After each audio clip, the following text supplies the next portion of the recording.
Wa qaula Sayyidil Abul Abbas Al-Mursi radhiyallahu anhu, dan Syekh Abul Abbas Al-Mursi rahimahullahu taala. Niki gurunya Syekh Ibnu Athaillah As-Sakandari. La yadkhulu 'ala Allahi illa mim babaini.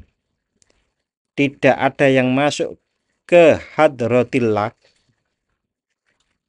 kecuali melalui dua pintu. Niki pun kula jelaskan langsung. Tidak ada yang masuk kepada atau ke hadratillah, maksudnya adalah dekat dengan Allah, sangat dekat, kecuali melalui dua pintu. Yang pertama min babil fana'il akbar, yaitu yang pertama pintu fana akbar. Fana akbar yaitu wahwal mautut tabi'iyu, yaitu mati fisik. Mati fisik niku berarti nggih nyawanya diambil. Maka orang bisa bertemu dengan Allah Subhanahu wa taala, tentu orang-orang yang baik. Wa min babil fana'il ladzi ta'nihi hadhihi ta'ifah, dan pintu yang kedua adalah pintu fana. Fana di sini adalah kehancuran ego. Kalau tadi kan mati fisik, ini mati nafsunya. Alladzi ta'nihi hadhihi ta'ifah, sebagaimana yang dimaksud oleh kelompok sufi ini.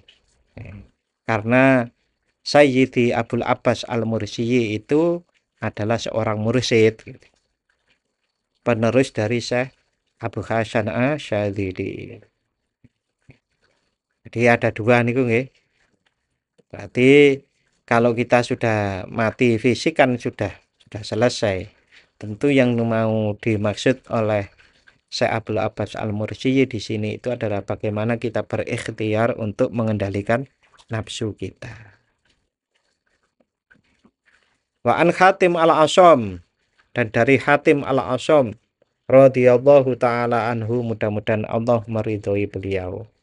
Annahu, bahwasannya Hatim Al-Asham radhiyallahu taala anhu, beliau berkata, qala man dakhala fi madhabina, barang siapa yang masuk ke dalam madhab kami ini, fi madhabina hada, yang masuk ke dalam madhab kami ini. Madhab apa?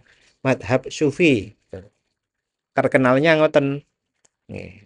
Karena yang betul-betul meneliti, mempelajari, mengamalkan, mentafakuri tentang hati itu ya para sufi. Jarang kelompok-kelompok lain atau orang-orang yang ahli di bidang lain itu betul-betul meneliti hati. Umpamanya ahli fikih. Ahli fikih itu berkata rukun wudu, rukun sholat itu yang pertama adalah niat, titik. Tidak diuraikan secara detail. Tapi kalau orang-orang yang disebut sufi itu menjelaskannya sampai detail sekali. Ciri-ciri orang yang masih di kelas 1, ikhlasnya seperti apa, kelas 2 seperti apa, kelas 3 seperti apa. Atau sering saya jelaskan ada ikhlasul abidin, ikhlasul muhibbin, dan ikhlasul arifin. Oleh karenanya fal yaj'al fi nafsihi arba'a khisalin minal maut. Barang siapa yang masuk dalam madhab kami ini, maka hendaklah ia menjadikan dirinya 4 pekerti atau 4 sifat dari kematian. Ini menarik nih ilustrasinya. Yang pertama, mautan ahmar. Yang pertama mautan ahmar, mati merah. Wa mautan aswad, kematian hitam atau mati hitam. Wa mautan abyad, dan mati kematian putih. Wa mautan ahdoro, dan kematian hijau. Jadi kalau orang itu masuk ke dunia sufi, maka dia hendaknya menjadikan 4 kematian ini termasuk dalam perilaku atau masuk dalam pekertinya. Ada yang mati merah, mati hitam, mati putih, dan mati hijau. Penjelasannya bagaimana? Fal mautul abyad. Astagfirullah. Bismillahirrahmanirrahim. Alhamdulillahirabbil alamin.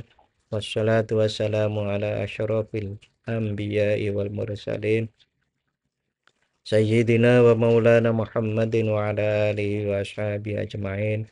Rabbi syrah li sadri wa yassir li amri wahlul 'uqdatam min lisani yafqahu qawli. Rabbi zidni ilma warzuqni fahma, amin ya rabbal alamin. Subhanakallahumma rabbana la ilma lana illa ma 'allamtana innaka antal alimul hakim. Wa tub alaina innaka antat tawwabur rahim. Wa taqabbal minna innaka antas samiul alim. Wa 'allimna min ladunka ilman nafi'a ya dzal jalali wal ikram. Allahumma aftah lana hikmataka wa anshur alaina rahmataka ya dzal jalali wal ikram. Bismillahirrahmanirrahim. Qala al-muallifu rahimahullah wa nafa'ana bihi wa bi ulumihi fid dharaini, amin ya rabbal alamin. Wa qala sayyidi Abu Madian radhiyallahu an 184 baris ke-6 dari bawah, leres nggih. Di WA di grup ngoten nggih. Wa qala sayyidi Abu Madian, dan Syekh Abu Madian rahimahullah radhiyallahu taala anhu, beliau berkata, man lam yamut lam yarol haq. Man lam yamut, barang siapa yang tidak mati nafsunya, lam yarol haq, maka dia tidak akan melihat kebenaran. Nah, bisa juga dimaknai maka dia tidak akan seakan-akan melihat al-haq, yaitu melihat Allah. Kita akan mengetahui bersama-sama bahwasannya salah satu pokok dari Islam itu adalah ihsan, yaitu anta budallaha ka'annaka tarahu fa illam takun tarahu fa innahu yaraka. Jadi untuk sampai ke sana diantaranya adalah menurut Sayyidi Abu Madian radhiyallahu taala anhu harus mematikan nafsu, maka baru seakan-akan bisa melihat Allah, kan ngoten di dalam sebagaimana dalam hadis itu.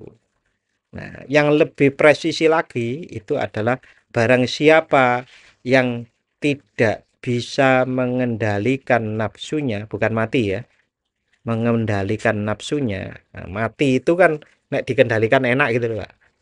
Mau diseret ke sana kemari itu kayak mayit. Nah, nafsu kita itu kalau bisa dikendalikan dalam pengertian seperti mati itu, maka kita akan bisa ka'annaka tarohu, seakan-akan engkau melihat Allah. Nah, kalau memang belum, fa illam takun tarohu fa innahu yaraka, kalau engkau belum bisa seakan-akan melihat Allah, maka ingatlah bahwasanya Allah melihatmu. Maka sebagaimana kita pas wiritan seperti tadi itu, ya dikonsentrasikan. Paling tidak kita konsentrasi Allah melihat kita. Dan itu jelas nih. Tidak sedikit pun Allah itu tidak pernah tidak melihat, mengawasi kita, meneliti kita. Wa qala Sayyidil Abul Abbas Al-Mursiyi radhiyallahu anhu, dan Syekh Abul Abbas Al-Mursiyi rahimahullahu taala. Ini gurunya Syekh Ibnu Athaillah As-Sakandari. La yadkhulu 'ala Allahi illa min babaini. Tidak ada yang masuk ke hadratillah kecuali melalui dua pintu. Niki pun kula jelaskan langsung. Tidak ada yang masuk kepada atau ke hadratillah, maksudnya adalah dekat dengan Allah, sangat dekat, kecuali melalui dua pintu. Yang pertama min babil fana'il akbar, yaitu yang pertama pintu fana akbar. Fana akbar yaitu wahwal mautut tabi'iyu, yaitu mati fisik. Mati fisik niku berarti nggih nyawanya diambil. Maka orang bisa bertemu dengan Allah Subhanahu wa taala. Tentu orang-orang yang baik. Wa min babil fana'il ladzi ta'nihi hadhihi ta'ifah. Dan pintu yang kedua adalah pintu fana. Fana di sini adalah kehancuran ego. Kalau tadi kan mati fisik, ini mati nafsunya. Alladzi ta'nihi hadhihi ta'ifah, sebagaimana yang dimaksud oleh kelompok sufi ini. Karena Sayyidi Abul Abbas Al-Mursiyi itu adalah seorang mursyid, penerus dari Syekh Abu Hasan Asyadzili. Jadi ada dua niku nggih. Berarti kalau kita sudah mati fisik kan sudah selesai. Tentu yang mau dimaksud oleh Syekh Abul Abbas Al-Mursiyi di sini itu adalah bagaimana kita berikhtiar untuk mengendalikan nafsu kita. Wa an Hatim al-Asham, dan dari Hatim al-Asham radhiyallahu taala anhu, mudah-mudahan Allah meridhoi beliau. Annahu, bahwasannya Hatim al-Asham radhiyallahu taala anhu, beliau berkata, qala man dakhala fi madhabina, barang siapa yang masuk ke dalam madhab kami ini, fi madhabina hada, yang masuk ke dalam madhab kami ini. Madhab apa? Madhab sufi. Terkenalnya ngoten. Karena yang betul-betul meneliti, mempelajari, mengamalkan, mentafakuri tentang hati itu ya para sufi. Jarang kelompok-kelompok lain atau orang-orang yang ahli di bidang lain itu betul-betul meneliti hati. Umpamanya ahli fikih.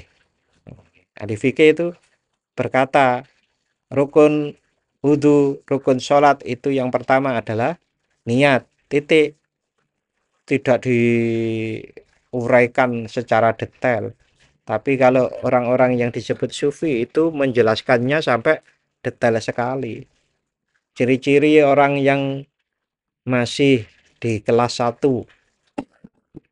ikhlasnya seperti apa, kelas 2 seperti apa, kelas 3 seperti apa. Atau sering saya jelaskan ada ikhlasul abidin, ikhlasul muhibbin, dan ikhlasul arifin. Oleh karenanya fal yaj'al fi nafsihi arba'a khisalin minal maut. Barang siapa yang masuk dalam madhab kami ini, maka hendaklah ia menjadikan dirinya 4 pekerti atau 4 sifat dari kematian. Ini menarik nih ilustrasinya. Yang pertama, mautan ahmar. Yang pertama mautan ahmar, mati merah. Wa mautan aswad, kematian hitam atau mati hitam. Wa mautan abyad, dan mati kematian putih. Wa mautan ahdoro, dan kematian hijau. Jadi kalau orang itu masuk ke dunia sufi, maka dia hendaknya menjadikan 4 kematian ini termasuk dalam perilaku atau masuk dalam pekertinya. Ada yang mati merah, mati hitam, mati putih, dan mati hijau. Penjelasannya bagaimana? Fal mautul abyad, kematian putih itu al-ju'u, lapar. Jadi sering lapar. Kok bahasanya lapar, Pak, bukan puasa. Wong niku nek poso kadang nyauri akeh. Nah kita poso sahur buka. Sing makan siang dirangkep nang buka lah, gak tadi lapar. Yang berikutnya wal mautul aswadu. Sedangkan kematian hitam adalah ihtimalu adan nas, menanggung gangguan manusia. Menanggung itu sabar. Diganggu menungso sabar. Wal mautul ahmar. Seperti Rasulullah ngoten lho Pak, diganggu menungso sabar, sabare. Sabar banget Rasulullah. Kuwi nek diajak perang ya perang. Ngoten. Jadi sabar itu bukan apa namanya pengecut, bukan. Sabar seperti Rasulullah dihina, Rasulullah diremehkan, Rasulullah dilempari kotoran, dibelenjani janjine. Sabar. Kemudian wal mautul ahmaru, sedangkan kematian merah mukhalafatun nafas adalah menentang hawa nafsu. Kesenangan-kesenangan hawa nafsu itu ditentang atau disulayani kalau bahasa Jawa. Disulayani itu apa? Dibedani. Jadi ada pendapat para ulama, kalau engkau memilih dua, nah, memilih di antara dua, di antara tiga, atau bahkan memilih di antara berapapun, kalau yang senang jangan dipilih.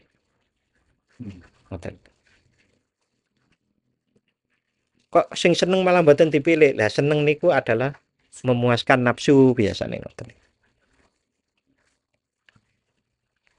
Berikutnya wal mautul ahdoru. Ya, yang berikutnya adalah kematian hijau. Apa kematian hijau itu?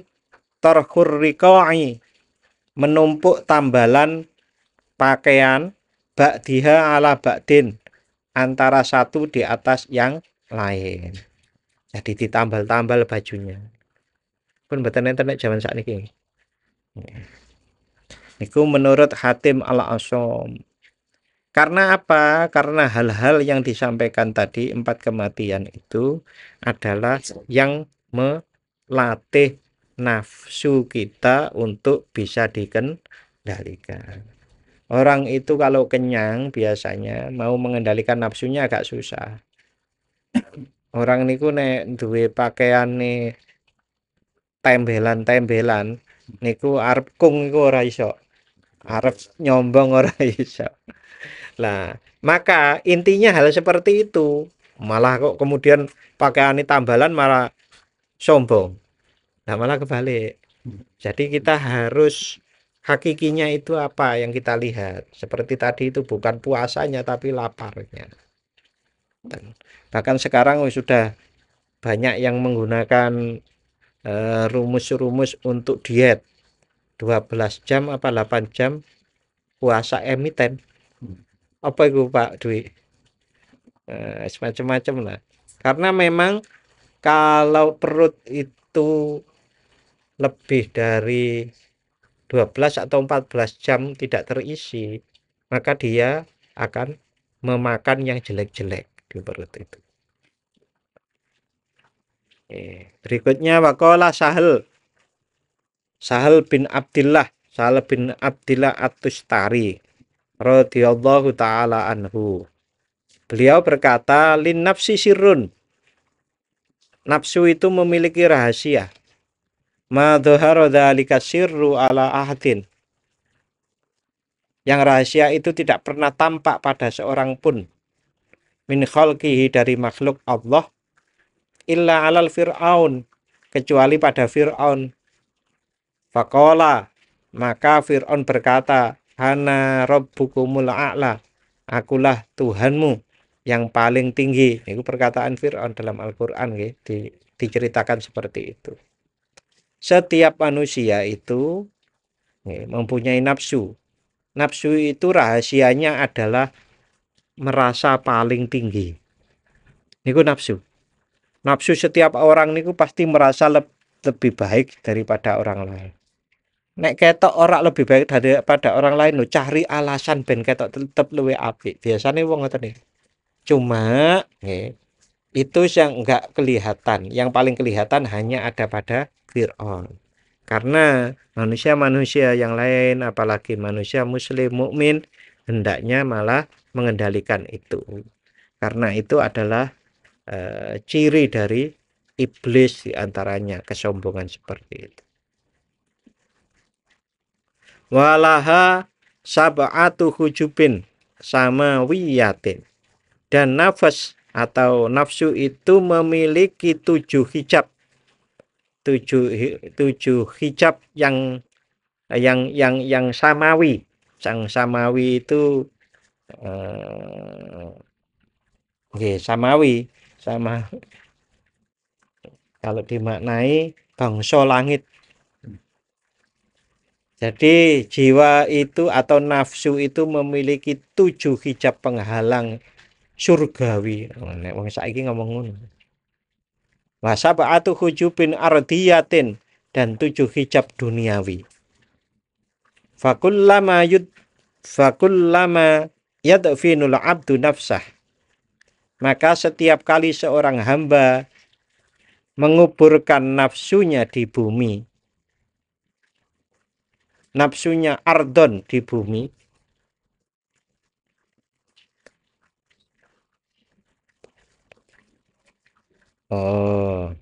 fakullama yadfinul abdu nafsahu ardon.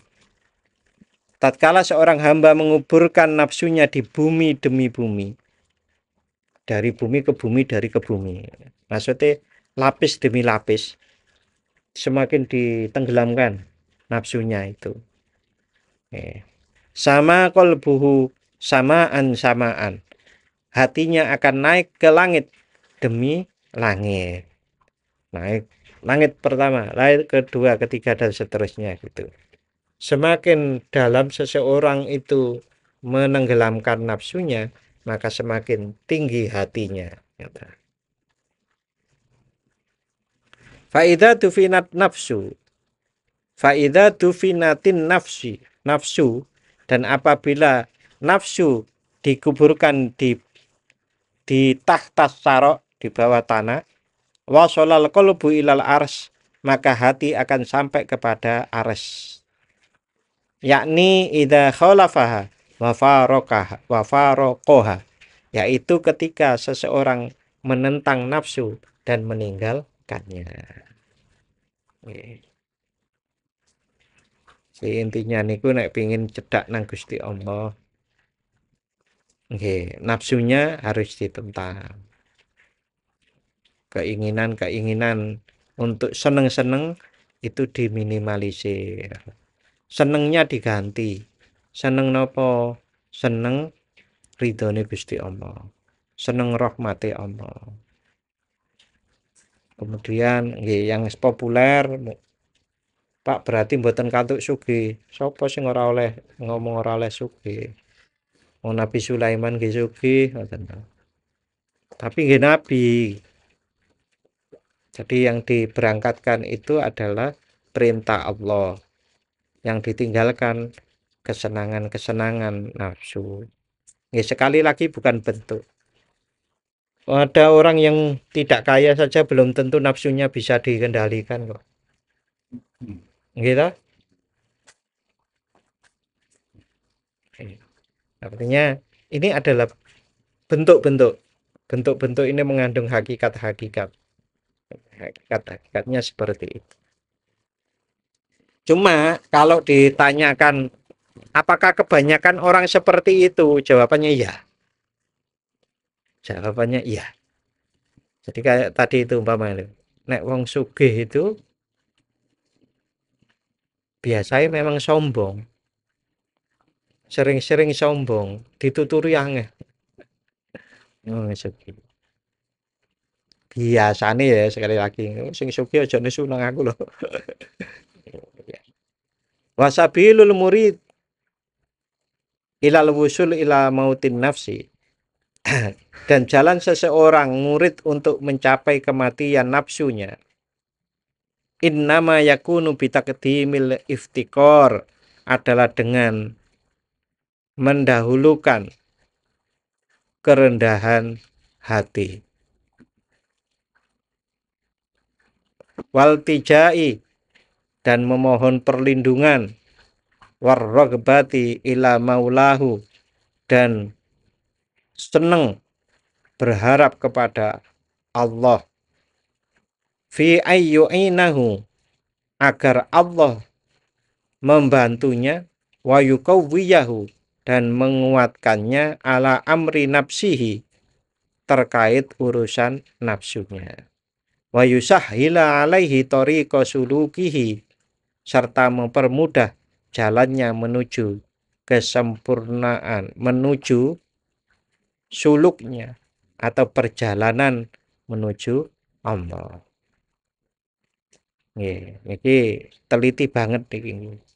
Jadi seorang murid, seorang yang berkehendak untuk lebih dekat kepada Allah Subhanahu wa taala, itu adalah dengan kerendahan hati dan memohon perlindungan dan memohonkan harapan kepada Allah agar Allah menolongnya menghadapi nafsunya.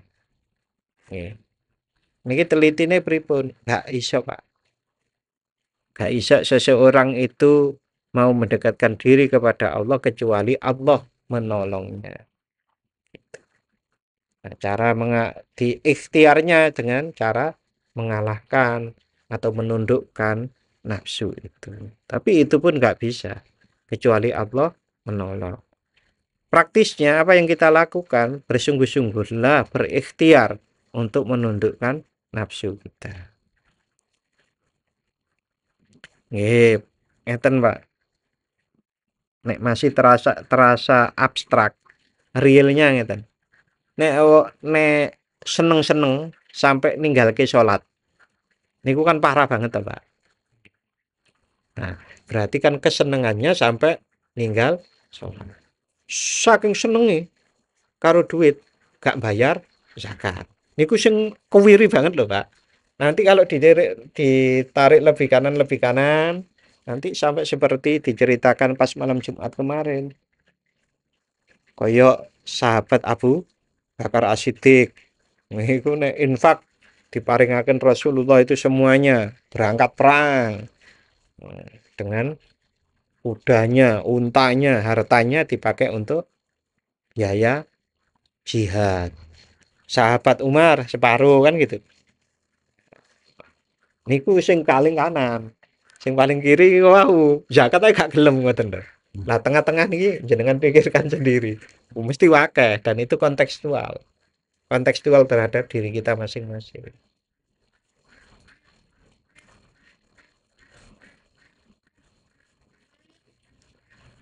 Wa yasta'mila hadza fi kulli halin wa waqtin, dan murid itu harus menerapkan hal ini di setiap situasi dan waktu. Berarti meneliti awak terus. Wal yaj'alhu amadatahu fima huwa bisabilihi, serta menjadikannya sebagai pegangan utama dalam perjalanannya. Kok ora nuruti nafsu, nulayani nafsu. Nek jenengan terasa sulit sebetulnya ya mudah-mudahan kok ngerasa gampang. Kok gampang, Pak? Ngerasa oh ngene tau gitu. Bukan masalah gampang lagi deh. Oh ngene tau gitu. Jadi kalau jenengan tadi yang pertama tadi saya sampaikan, jenengan itu merasa diawasi oleh Allah. Bisa tersenyum sendiri karena merasa diawasi Allah. Bisa menangis karena merasa diawasi Allah. Bisa merasa bahagia karena diawasi oleh Allah. Satu saat ngeten-ngeten itu kaya otomatis. Oh diawasi Gusti Allah kok gak bayar zakat. Diawasi Gusti Allah kok pelit.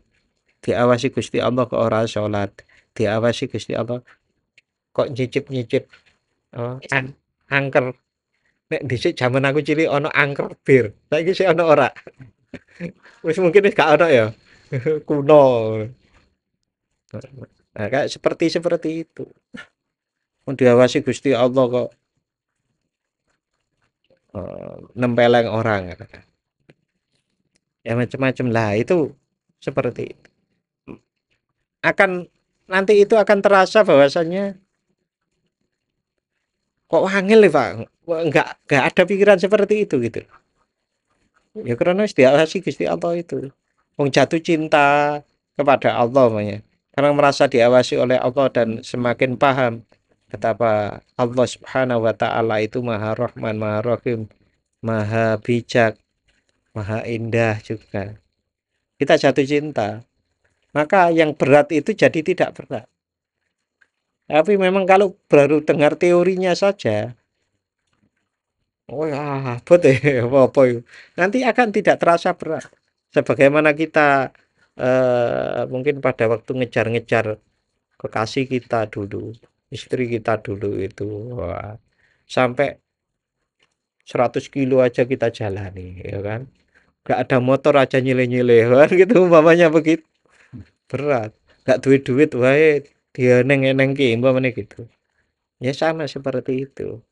Kita cinta kalau cinta pada Allah, kita tidak akan merasa berat. Maka apa yang menurut orang lain berat itu mungkin bisa jadi itu adalah kebahagiaan kita.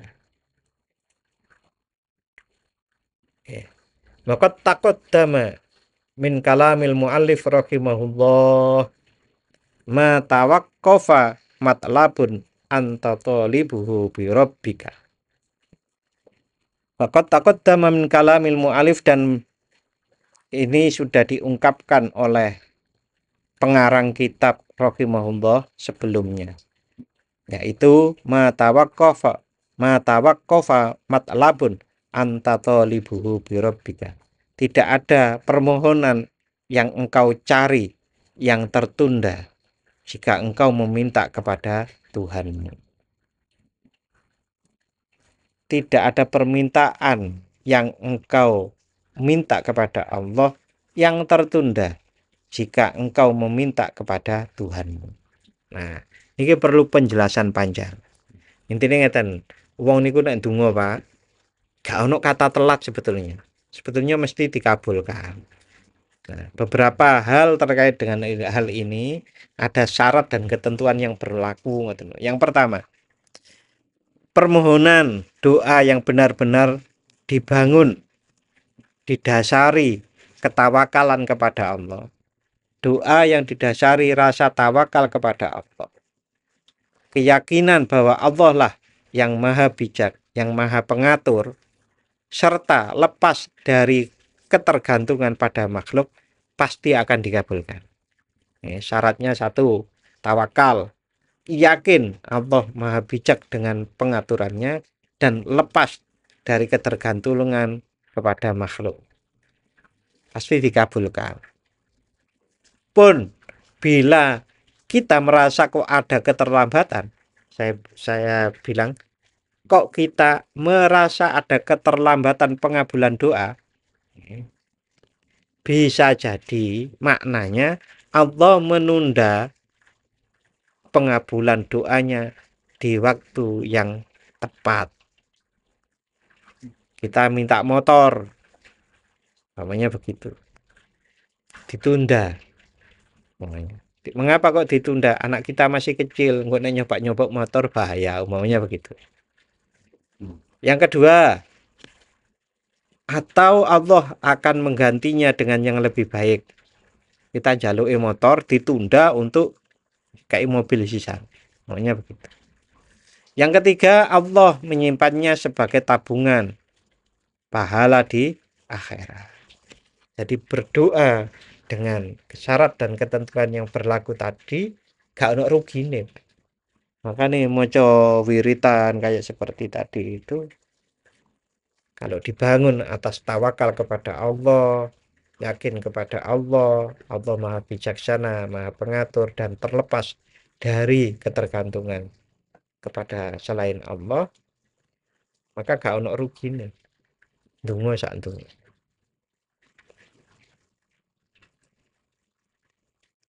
Waqala ba'dul arifin, sebagian salah seorang ahli ma'rifat berkata, la yumkinul khuruja minan nafsi bin nafsi. Tidak mungkin keluar dari nafsu dengan nafsu. keluar dengan nafsu, maksudnya ngandalkan diri sendiri. Wa innama yakunul khuruju minan nafsi billah. Tetapi keluar dari nafsu hanya dapat dilakukan dengan pertolongan Allah. Maka seseorang yang berikhtiar beribadah itu untuk menuju Allah, hendaknya dia itu betul-betul menyadarinya apa yang dilakukan atau yang diamalkan itu adalah karena pertolongan Allah. Itu prakteknya buatan gampang loh, Pak. Ini kalau Allah berkehendak gampang ya gampang. Kalau pengalaman saya niku bertahun-tahun ini ya, teorinya orang itu harus merasakan betul bahwasannya la haula wala quwata illa billah. Tidak ada kekuatan untuk la haula wala quwata. Tidak ada kekuatan untuk menghindar dari kemaksiatan dan tidak ada kekuatan untuk beramal baik illa billah kecuali atas pertolongan Allah. Niku kan teori nih. Niku ben iso rasa tandes betul-betul kita itu nggak mampu. Nah, niku harus selalu dievaluasi. Bahasa lainnya itu di muhasabah, dilihat lagi. Kok masih ada ya? Kok masih ada? Rasa bahwasanya ini ada kekuatanku loh. Cara mengurainya, ya, urailah sampai sedetail mungkin. Bahwasanya memang kita itu tidak mungkin bisa taat kepada Allah kecuali atas pertolongan duweleki. Nggak perlu ditulis. Dino iki iku sing kepikiran aku ngene. Dino iki ngene. Nah, teori-teori wae, Pak. AI wae pinter. Saat ini jenengan punya masalah apa, tulis di AI, carikan dalil Al-Hikam. Metu carikan dalil Al-Qur'an, metu toh, Pak. Nah, tapi kadang salah juga ya. Jari pinter. Tapi kadang salah. AI ya kadang salah. Sebagian ahli ma'rifat berkata tidak mungkin seseorang itu mengendalikan nafsunya dengan dirinya sendiri. Wa innama yakunul khuruju minan nafsi billah, dan sesungguhnya untuk mengendalikan nafsu, keluar dari nafsu itu dilakukan atas pertolongan Allah. Summa yastahilu bimura'ati hududi syariah. Kemudian ia harus sibuk menjaga batasan-batasan syariat. Ini yang berkata sebagian ahli ma'rifat tuh, Pak. Jadi harus menjaga batasan-batasan syariat. Malah ngomong ini, aku ini kan wis sufi, aku kan wis wali, ora usah sholat. Malah rusak tuh. Jadi nek ikulah aku sing sampai iki penasaran tapi belum saya teruskan nonton itu sing walid-walid itu loh, Pak. Ngerti walid? Film-film itu filmnya judulnya apa? Eh, gak ada yang tahu ya? Eh, itu Malaysia ya? Malaysia.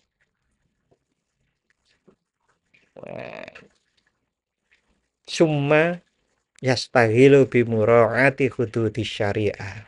Sibuk menjaga batasan-batasan syariat. Kemarin saya sudah menyampaikan, orang niku nek turut Gusti Allah, insya Allah kabeh itu uripe penak, Pak. Tapi gak boleh taat kepada Allah itu mencari penak. Ampun diwalik. Jadi kita itu taat kepada Allah, insya Allah hidup kita enak.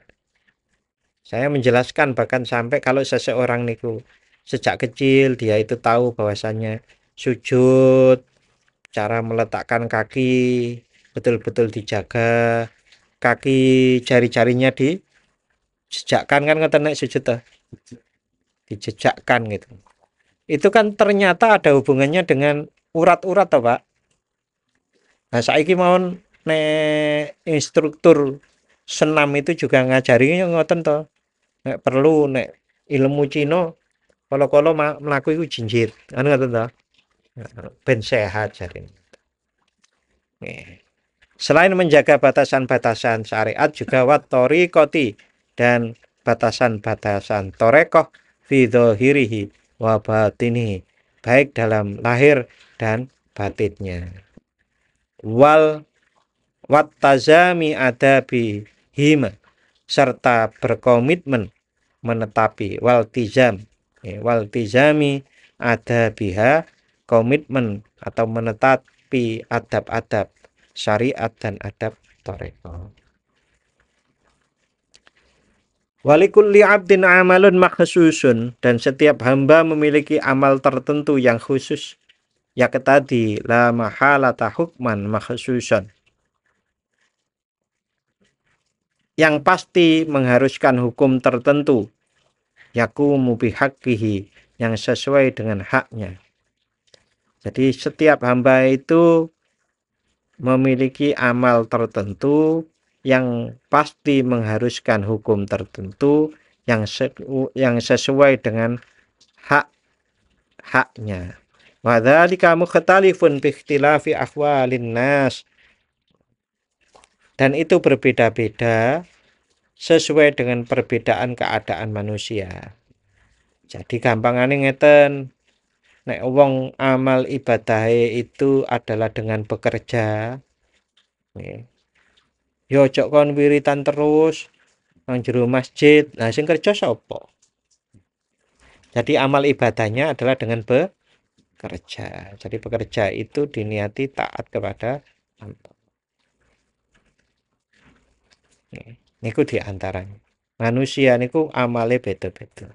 Enten sing seneng poso, salat malam. Enten sing seneng salat malam gak kuat poso. Enten sing pinter poso gak kuat salat malam. Nah, itu manusia itu punya kekhususan seperti itu.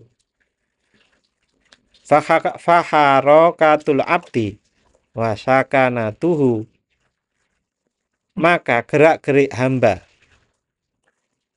gerakan hamba dan diamnya hamba, hiya a'maluhu dzahirah, itu adalah amal-amal lahiriah, wa maksuduhu, dan tujuannya. Jadi gerak hamba dan diamnya hamba adalah amal-amal lahiriah dan maksud tujuannya. Wa hammuhu wa iradatuhu hiya a'maluhul batinah, sedangkan tekad dan keinginannya adalah amal-amal batiniahnya. Wa kullu wahidin minal qismaini, dan masing-masing dari kedua bagian itu, amal lahiriah dan amal batiniah, yang bagi ayyakhudha fihi bi azaimil umur, seharusnya dijalani dengan mengambil ketetapan yang berat, azaimil umur, wa yajtani barrukhasa, serta menghindari keringanan, allati hiya min sya'nil amah, yang mana itu adalah kebiasaan orang awam, wal jumhuri, dan kebanyakan manusia. Hasabama taqaddama inda qaulihi, sebagaimana telah disebutkan oleh penulis, oleh pengarang kitab pada hikmah, man jahilal muridu ayyusi al adaba fatu akhara la uqubatu anhu. Man jahila, apabila seorang murid, seorang yang berkehendak mendekatkan diri pada Allah, tidak tahu ayyusi'a, bahwa ia telah berbuat ayyusi al-adaba, bahwasanya ia tidak tahu ia telah berbuat kurang adab, fatu akhara la uqubatu anhu, maka ditangguhkanlah hukuman atasnya. Kalau seseorang melakukan amal lahiriah, amal batiniah, tanpa adab tapi tidak tahu, maka hukumannya akan ditangguhkan. Fa amalud dzahir, adapun amalan lahiriah, ingkana wajiban, kalau itu wajib, fal yubadir ila fi'lihi, maka segeralah melaksanakannya. Ora usah ditunda-tunda, secepatnya mengerjakan kewajiban. Salat. Wala yatawana anhu, dan jangan menunda-nundanya. Wala yakum bijami'i adabihi, dan hendaknya yang melaksanakan, menetapi adab, semuanya adab al-lazimati lahu, yang diperlukan untuknya atau yang tetap untuknya.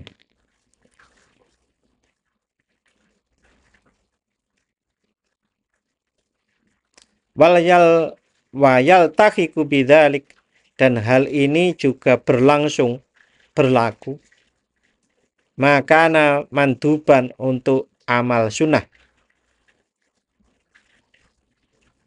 makana manduban ilaihi untuk amalan sunnah, idza alima fi ayyi martabatin huwa, jika ia mengetahui pada tingkatan apa ia berada.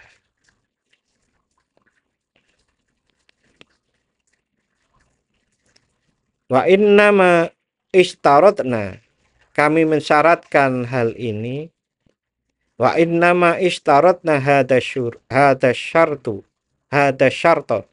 kami mensyaratkan hal ini li annal mantubati, karena dalam amalan sunnah, allati ta'tariduhu, yang dihadapinya, yahtaju fiha ila taqdimil aula, ia membutuhkan, mendahulukan yang utama.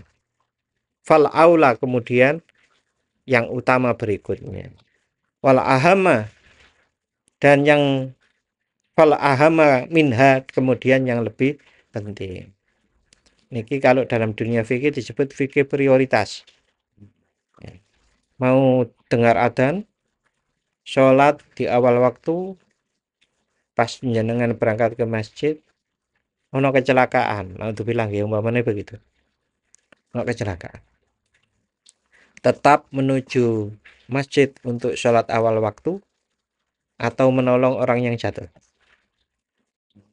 Menolong itu prioritas, menolong orang, menolong ini wajib. Loh, menolong orang kecelakaan ini wajib loh. Sanes sunnah, paling enggak wajib kifayah nih, atau fardu kifayah. Kalau sudah ada yang nolong, ya yang lain gugur kewajibannya. Sementara yang namanya sholat awal waktu itu adalah sunnah.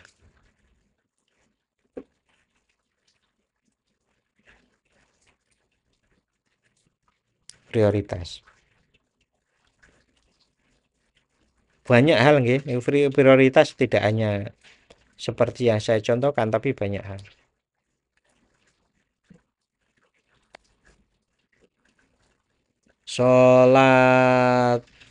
Sholat duhai sergep, sholat zuhure ora sergep, niku kan keliru toh Pak. Wajibnya yang diprioritaskan. Fa'ilam ya'mal, dan barang siapa beramal ala hada, dengan ini, dengan ketentuan yang tadi, waqaddama ma laisa bi aham, dan mendahulukan yang kurang penting, kana muttabi'an lil hawa, maka ia mengikuti hawa nafsu, la limujibil ilmi, bukan ilmu yang benar. Pemane wiritane jam-jaman, tapi sholatnya ora lah, ya repot toh. Walayakhud fi dzalika bil qasdi, hendaklah ia bersikap moderat. Moderat niku ringan, bersikap ringan, toleransi. Bil qasdi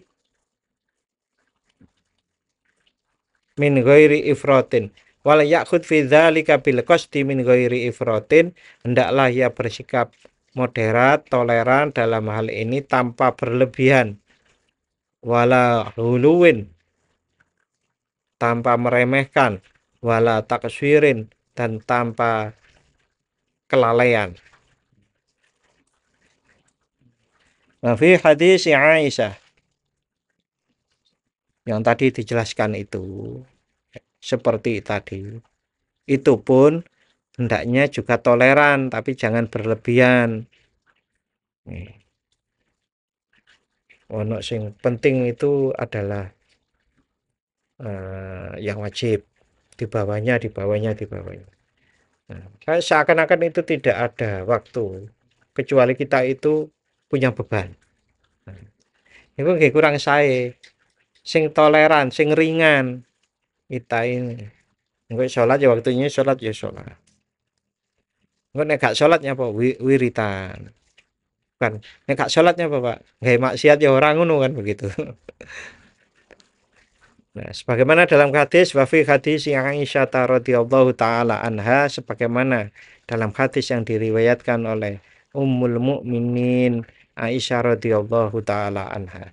Anha bahwasanya Siti Aisyah beliau berkata, qala Rasulullah sallallahu alaihi wasallam, bahwasanya Rasulullah sallallahu alaihi wasallam bersabda, aklifu minal amali ma tutikuna, lakukanlah amal sesuai kemampuanmu. Fa innallaha ta'ala la yamallu hatta tamallu, karena Allah Ta'ala tidak akan bosan sampai kamu bosan. Wa inna afdhalal amal adwamuhu wa in qalla, dan sesungguhnya amal yang paling utama adalah yang paling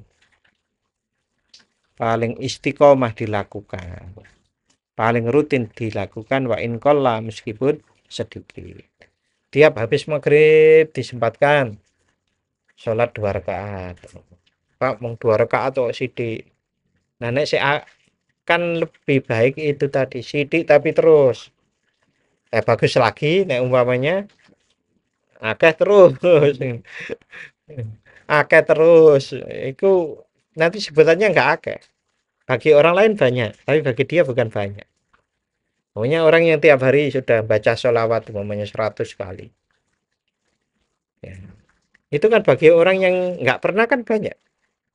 Tapi bagi orang yang sudah melakukan itu, ya biasa. Saben Jumat ngisi kotak infak 5.000. Pokoknya ngisi, entah berapapun saonone. Nah, daripada 1 juta tapi 10 tahun sekali.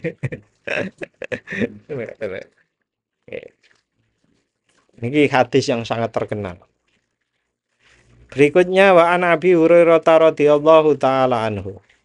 Dari riwayat sahabat Abu Hurairah radhiyallahu anhu, an Rasulillah sallallahu alaihi wasallam. Dari Rasulullah sallallahu alaihi wasallam. Inna dina yusrun. Sesungguhnya agama itu mudah. Walan yusaddad dina ahadun. Dan tidak ada seorang pun yang membebani dirinya melebihi kemampuannya, memberatkan dirinya. Illa ghalabahu,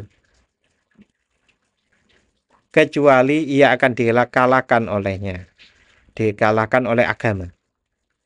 Gak iso, Pak. Wong ngebut-ngebut awake dhewe dengan agama itu, maka dia tidak akan mampu untuk menjalankan semua perintah Allah dengan presisi, dengan kesemuanya niku mboten saged. Mesti ono sing kurang. Mesti lho, Pak. Nek gak ono sing kurang padha karo Rasulullah lah. Mesti ono sing kurang. Coba Isya mau kira-kira pas Allahu Akbar eling Gusti Allah ora. Pas Allahu Akbar eling Gusti Allah itu seberapa dalam kita mengenal Allah. Angel jawabannya, Pak. Kedalaman mengenal Allah itu sing paling nyes bergetar hatinya. Sing paling nyes maneh tersungkur Allahu Akbar gak situ sendakep langsung bluk saking terpesonanya dengan Loh, ada Pak orang begitu-begitu itu Pak.